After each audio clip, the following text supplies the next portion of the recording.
the Asian culture is also a very shy culture, right? In other words, they don't necessarily speak up. They tend to whisper, all right? Now, if they're whispering messages, they are whispering ideas, thoughts. You need to find modalities or avenues for those little messages to come to the surface. Welcome to the STEM Career Coach, hosted by Donnie McClary. Whether you're starting out or stepping up, this is your guide to growing in STEM. Welcome to this week's episode of the STEM Career Coach, brought to you by Airswift. I'm here, Donnie, Data Science Donnie here, and we've got Fergus Lopez, which is a seasoned aerospace leader, and he's going to be speaking to you today about a variety of different topics. Fergus, if you don't mind, tell us a little bit about yourself. Thank you for inviting me to this podcast, Donnie. So my name is Fergus. Right now I'm sitting in Malaysia. I've been in aerospace for, all my life, actually, in different aspects of aerospace. I've lived globally in different parts of the world.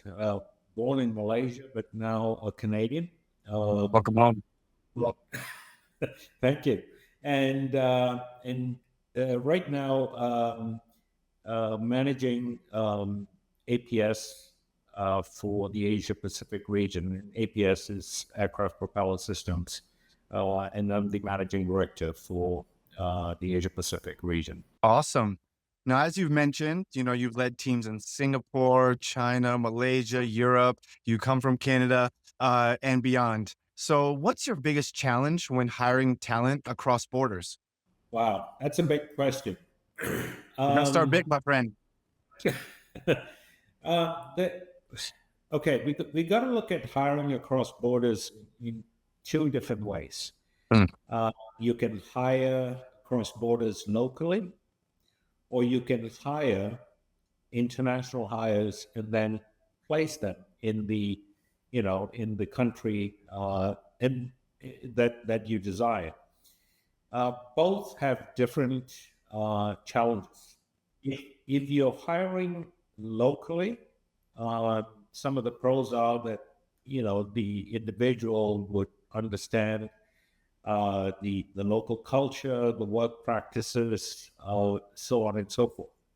If you're hiring a foreign person to be placed in expat, yes, then you're going to face the challenges of expat rules, educating the person on some of the laws of the country, and then most importantly, there's the whole cultural nuance that you need to ensure that the individual is properly schooled on, and that often takes time because you just can't you can't drip feed culture into a person, right? It comes with experience. It comes with actually being in the place, observing and acting.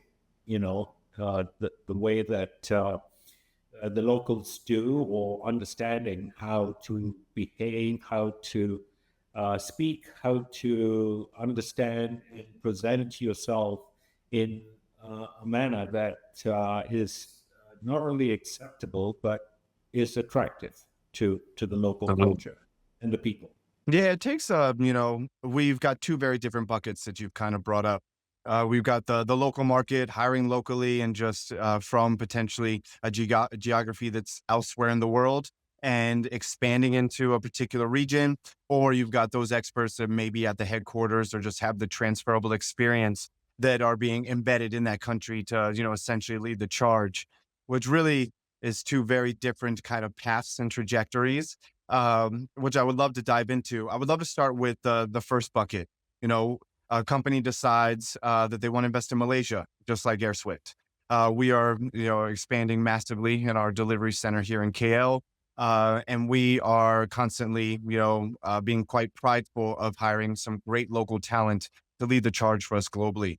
across, Asia, Middle East, and Australia, New Zealand. And when it comes to finding the right people, and when it comes to, matching, Western, mindsets and Western businesses and ways of doing things with, in particular, like Malaysia, as I've mentioned, how have you found that as you're doing the exact same thing we are right now? Yeah. So in the setup that we've recently established, we're a startup in Malaysia. Uh, ABS is 70 years old. So it Mm, comes with history. It comes with a lot of experience, and ABS has been operating globally. But we thought strategically it would be best to be very close to our uh, customers in the Asia absolutely. Pacific. And given the growth in the platforms that we provide MRO services, we thought being in Malaysia, after some due diligence and good analysis, we said Malaysia is the place that's going to be our headquarters, regional headquarters.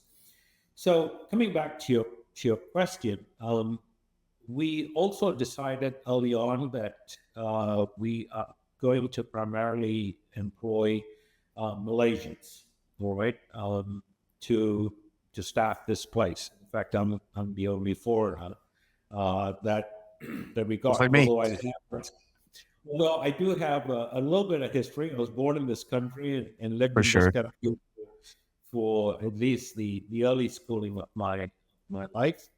Um, but right now, we are staffed entirely by Malaysians.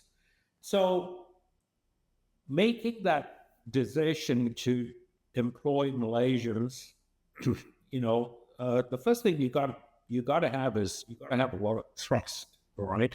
That means you need to be able to say, all right, I'm an American company, I'm coming to a foreign company, and I'm going to trust that we find the right people, all right?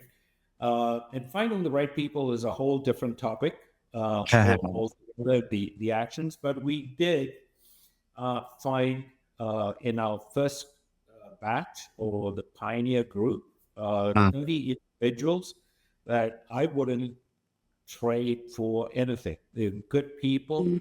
great. They have been on board with us now for about coming up to about a year, right?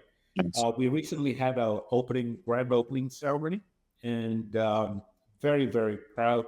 And all of these, all of them, the entire team have now been trained both in Brazil as well as in the United States. We brought them back into Malaysia after long stints, training with the experts in those Wow. very countries, and they are now creating that world's best culture of excellence. Right, our tagline is propelling excellence in Malaysia. Right, and this is only the beginning. And this team will then nurture the growth that uh, the people that we are going to bring forward in future. These individuals will then nurture them to Future be the trainers. Yep. yeah, exactly. And so it's nice to see that culture forming. All right, that Yeah. took a little bit of work, but it's all good stuff. Hiring the right people is good. Uh, but it was tough, all right? Like I said, beginning with the ability to trust that they are all going to do a good job. Yeah. The second most important thing is, once you've hired these people, you've given them all the training, all right? Um, then you need to be able to empower them and let them be the best that they can be, right? And not be, standing over their shoulders and driving them, from a different cultural setting or a different set of values, because they do have their own values that, are good and which may be completely different from, you know, the headquarters or the base, you know, where the technologies. So it brings about its own challenges, but we have driven, you know, all the principles, you know, associated with excellence, quality, safety,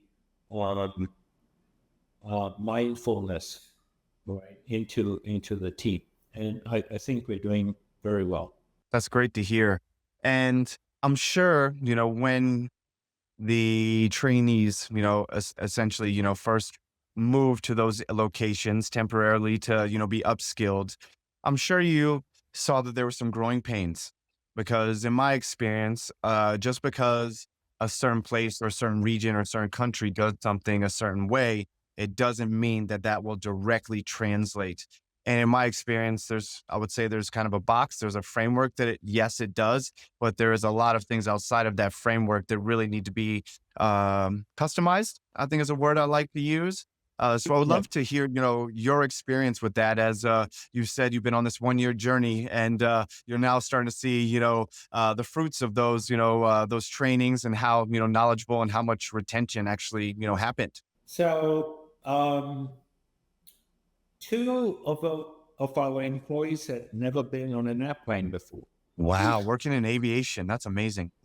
Exactly. I mean, they were junior technicians, all right, but they had never been Welcome, my on friends. an airplane before. Um, about five of them had been on an airplane only once. They've Wow. been on airplanes on the ground, fixing them, but they've never flown Awesome. to a foreign destination, right? Uh, so there was this whole, you know, even before they left, you know, forget about the Brazilian culture or the U.S. culture. We had to you know, coach them on, you know, airport culture or, you know, Imagine. what they're going to experience, right?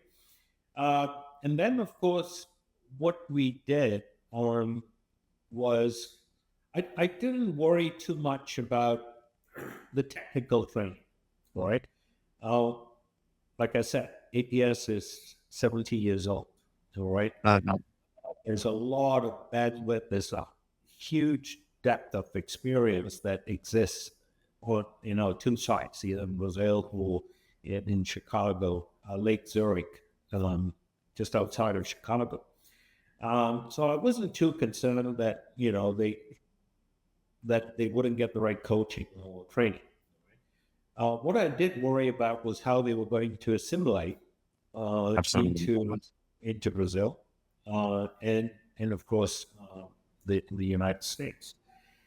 And how we did that was we found presentations on Brazil. We talked to different people. We've got, you know, exchange of ideas happening. We worked different. We role played. We Oh, worked wow. different scenarios, you know, on how to interact. Or some of them even learned a few Portuguese words. You know, there was Awesome. a lot of sharing that went along.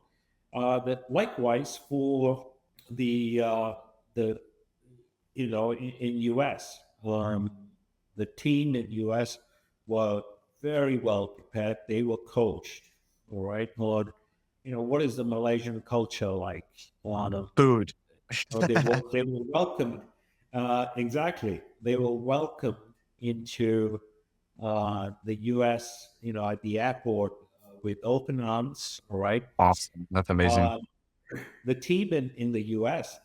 It is managed to find a badminton court. You know, which was just No, that's a across the huge street. effort. Oh, wow. They really rolled out the red carpet, mate. That's Yeah, awesome. exactly. And you know what? It turned out that the badminton court or the badminton association was right across the street from APS's headquarters. Hey, what a small world. Exactly. So all they had to do was cross the street with their badminton rackets. And Wow. even our CEO, Dan Colbert, you know, participated. He enjoys playing badminton. So all that happened in Brazil, of course, football. All Of right. course. Yep, Oh, absolutely. you know, And, Brazil is known for the game, beautiful game. And Oh yeah. Asians, uh, sucked it all up, being, Oh, in for South. sure. Yeah, football's massive here. So, so it all worked out. It all worked out really, really well in preparation. Now comes the serious part, the technical training. All right, ensuring that uh, language would not be a barrier in communicating. English was adopted. All right, right across in all the training. Um, Fortunately, um, aviation, English is the aviation language, right? Oh, wow. Primarily. And Malaysia as well. So yeah, not bad. yeah, so most of our team that have gone to technical school or universities, tertiary education, were all educated in English. So we didn't have too much of an issue.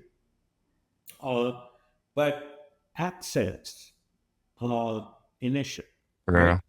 Yeah. And so we had to work through that a little bit. You know, at the end of the day, it comes down to getting the right technical skills into the team, and then understanding how to perform the various tasks. And we did that. All of them passed the OJT, the on That's job awesome. Love it. with flying colors. There was not a single failure. Very well. Everyone, went through that whole process very, very well. That means they were good hires then, mate. Yeah, no, we are not only lucky, but we are also blessed. And to your question about retention, we have not lost anyone. All right. Everyone remains with APS. Great. They're pretty excited. Our operations have started. We are expecting our first customer product to enter the facility next week. The team is absolutely thrilled to be receiving Imagine. a real customer. Yeah, I mean, a 1-year runway, a lot of training, a lot of movement, a lot of, I would say, goals. And, the biggest goal was probably definitely that first client, bringing everything on board and really, hitting the ground running. Yeah. It's quite funny, our stories are quite similar, which is, kind of freaking me out a little bit because my boss sits in Rio. Our other delivery center sits in Rio. We are an American company headquartered in Houston, not Chicago. We're outside of Chicago. But essentially, we are working on the exact same bits and pieces. We are really, fortunate because we are a global business. But, as I mentioned, in those geographies that, we cover day to day, that's a lot of different stakeholders, a lot of different regions, a lot of different cultural nuances. And, as we both know, we've lived in Asia long enough that every Asian country also is quite different. Yes. Uh, and we've done a very good job of, customizing, the way that we do things here. In for Malaysians, in my experience, it goes quite far to, put in a lot of effort, the personalization of leadership and really, understanding people, having a meal or a teh tarik or a kopi. Those are the things that matter.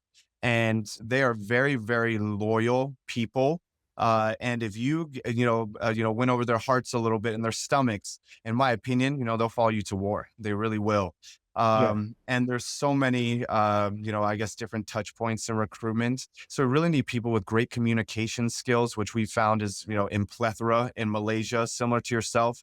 Uh, and most importantly, when we are, coming up with strategies of what things that work in other areas and other regions, we are also talking about, how that will play into, Malaysia.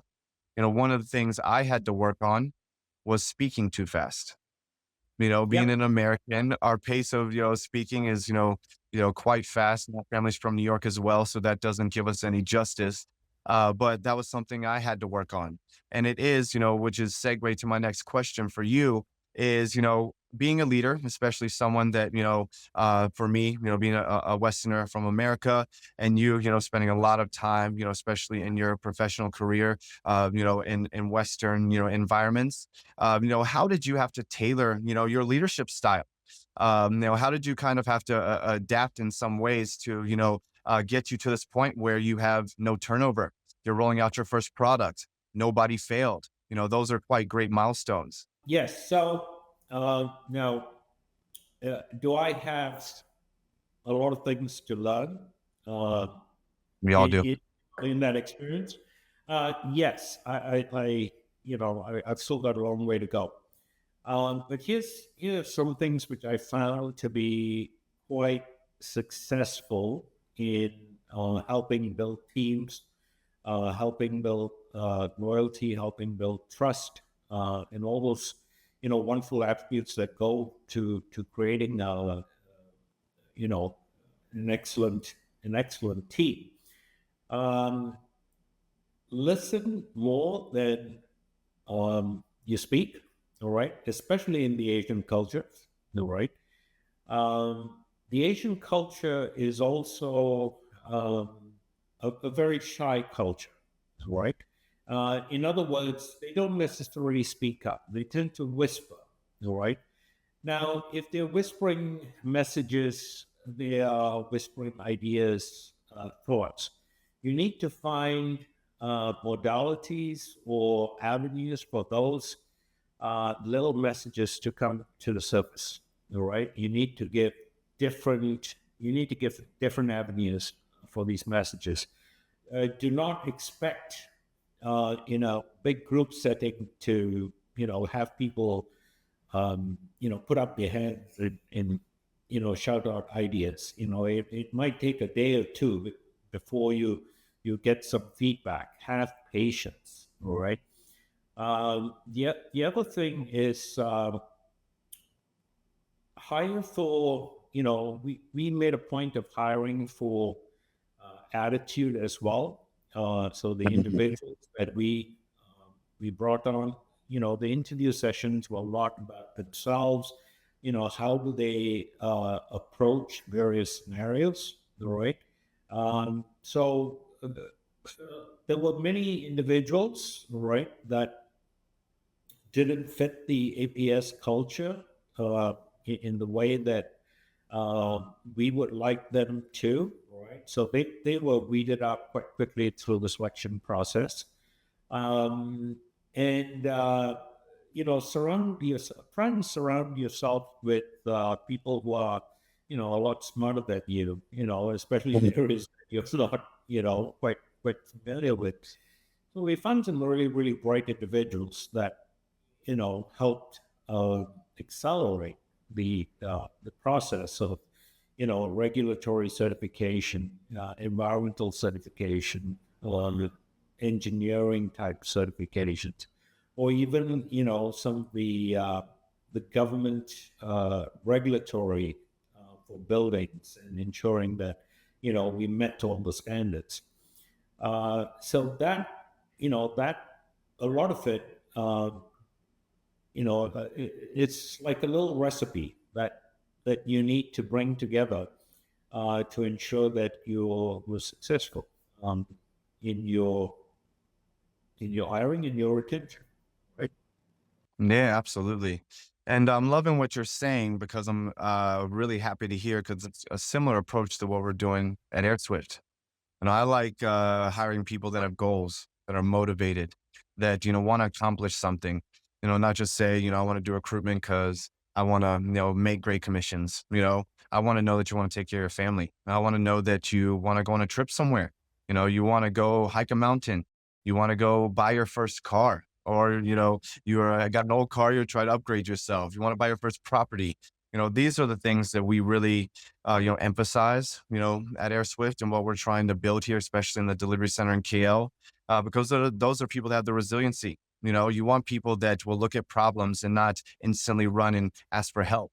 You want them to think about it, tackle the problem, and come to it, with some suggestions or some workarounds or some potential ideas, and not just people that just want to be spoon fed every day, which is something we're seeing a lot these days. Yeah, yeah. No, for me, empowerment is a big thing, right? For me, ensuring that people are respected um, at all levels, right? It's very important. Uh, Walking the talk is also very, very important. No point putting out safety rules and regulations if you're not following them as a For sure. reader. Yeah, it just falls flat on its face. Whether it's safety, quality, uh, respect. So Yeah, absolutely. yeah, so So you kind of touched on it a little bit, which I'm really, really enjoying what you're saying. Thank you so much for, sharing these tidbits, a little bit about international hiring, a little bit about leadership. So we'll take it. Uh, Now, what advice would you give, to companies that are looking to expand into new regions for the first time? Maybe avoiding some early missteps or some lessons learned that you would like to share? you, I can take you through our experience. Perfect. It's not the complete book on missteps or what good looks like. Of course. Um, but these are some of the things that we did. Um, we spent a lot of time uh, doing research on the various countries that we could have located ourselves. And every country that we looked at had the same uh, kind of, um, not same, but different pros and cons to investing in that particular country. Talk to the local people. If you are in, say, a semiconductor industry, talk to the experts in that industry to understand, you know, um, the various factors that would affect an investment into that country. Um, we did a lot of that, all right, and then we put numbers together to identify not which country is the lowest cost. I mean, if we wanted the lowest cost, we could have gone somewhere else, right?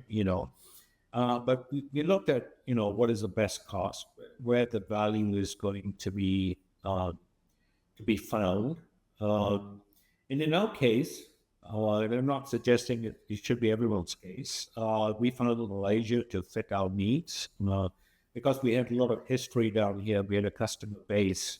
Right? We looked at their training programs. We looked at what the government was doing to promote aerospace. And there's a huge Absolutely. focus. There's a huge focus for aerospace in Malaysia, especially in their budget plans and their strategic planning over the next 5 years. All those things looked very attractive to us. Uh, uh, so we decided on Malaysia, but those if you take uh, if you look at all the things that I've just said, and maybe a few more other points, like um, the employability, capacity of the workforce, whether uh, there are people that are going to be attracted, into your industry, or if there's a labor crunch. If you take all those wonderful things, right, and put them into the mix, I think you will either minimize or remove all those missteps, right? Then, of course, once you've made that decision, uh, you've got to be able to follow plan. You need to surround yourself with experts, right? People who know what's happening in that country. Um, And headquarters, all right, needs to be able to listen um, and follow through with the advice that they're getting from the local experts. I spend a lot of time consulting with my aerospace colleagues in Malaysia. I spend a lot of time with the government understanding a lot of their policies. I spend a lot of time, uh, with my team once they've been hired, understanding, what makes them tick, all right, what drives them to excellence, right? Um, and you could, you put all those things together, right, to drive uh, success, to remove missteps along the way. Fortunately, we've had a very positive journey in Malaysia. But it's probably because you did your homework. I think doing your diligence is very, very important. And one thing that you didn't mention, but I'm sure is something that you probably did do, would you include like talent mapping, recruitment strategy as well in, these discussions? Because I would assume it's very important to make sure there are, enough talent or enough bodies or enough, capable, individuals that be brought on board on the journey. Absolutely. Um, we held a 3P event in Brazil long before any of the hiring started. You know, 3P is one what? Don't mind? it's a lead, principle, all right? 3P, production planning process, and Thank also I added another P, people, all right? So, you're talking when you ask about talent matching, we very early on identified, for the volume of work, the initial capabilities that we're going to introduce, who we needed, all right, what skill sets did they need to have, in each function, all right, what training was required because this capability does not exist in Malaysia, all right, in a licensed and authorized form. So all that mapping was done well before the interviews were even, and we knew um, we had a very very clear vision of who we wanted uh, and what additional training was required to ensure that these people that we found would be able to get to or exceed the standards, the minimum standards that were needed to work in the industry that we have or we are in. Absolutely. And I really appreciate a lot of your insights and really talking firsthand about your current journey, which, if I'm honest, is a similar journey to a lot of industries that are looking at Malaysia as a very good place to expand, to grow, and to invest in. So I cannot say you're too dissimilar. We're in that same boat. But it seems like there were a lot of themes that you mentioned. There's a lot of planning, a lot of strategy, a lot of implementation, a lot of solutioning, really taking a few steps back, analyzing what needs to happen and the way it needs to be done, and then also fitting it within the cultural aspects of that particular, geography, which is, amazing to hear because in my experience, agree with that. You got to take away a lot of biases. You got to really peel back some onions, but you also have to hire the right people. You have to hire the right leaders, the right people that want and see the bigger vision and can kind of dissect that culture and see how it can play in perfectly, and everyone can essentially play a crucial part in that success. I would love to ask you any last thoughts, any last words to our listeners before we end this episode. The I go back to my earlier point. Um, you know, hire the best, surround That yourself with the best people. All right. Um, Listen more than you speak. All right. Formulate your thoughts. It will take time. the motivate and empower people. And also, let's not forget, attitude sometimes is more Yes. important than any technical skill that you can train or employ.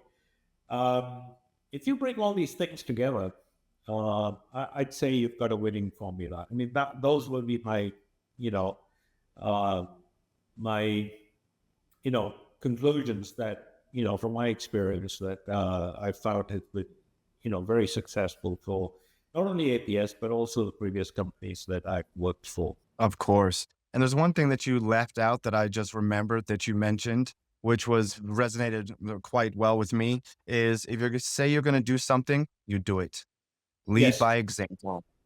Walk the talk. And absolutely, yes, sir. And that to me was, great to hear because, everyone's listening, especially in Asian cultures. Like you said, the whispers, and if you're not doing something, if you're not, adhering to the same standards that everybody else has to go by, regardless of all the great things you have going on, the culture will never, live up to its full potential. And, thank you so much for all of your insights, your honest opinions, and most importantly, for your time today.